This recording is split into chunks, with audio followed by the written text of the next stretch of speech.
પંડાલ છે, મારી દુકાન જંબુસર ડેપોમાં ડિલક્સ શોપિંગ સેન્ટરમાં આવેલી છે. બૂટ ચપ્પલની દુકાન છે. ત્યાં બધા દાદરા છે એ બિલકુલ ખરાબ હાલતમાં છે.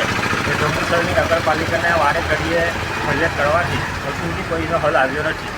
જંબુસર નગરપાલિકાને અમે ભલામણ કરીએ છીએ કે વહેલી તકે આનો ઉકેલ લાવે ને ટેક્સ નથી ભરતા ત્યાં તો નગરપાલિકા જંબુસરની ફટાકડીને તાળા મારવા નીકળી જાય છે.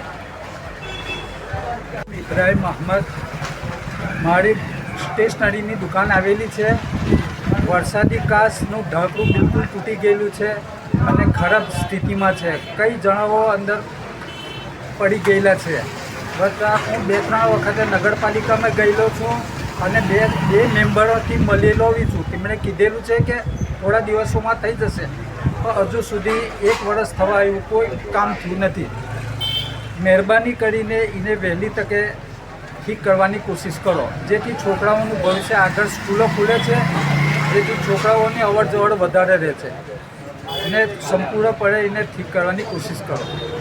ડિલક્સ શોપિંગ સેન્ટરની આસપાસ જે વરસાદી કાચના ઢાંકણાઓ છે જે હાલમાં જર્જરિત હાલતમાં છે, તેની અમારા પાસે માહિતી મળેલી છે. તો જેની ટૂંક સમયમાં નિરાકરણ આવશે એવું અમે નગરપાલિકા લેવલ પર પ્લાનિંગ કરવામાં આવ્યું છે, જેથી ટૂંક સમયમાં એનું નિરાકરણ લાવી દઈશું. ઠીક છે.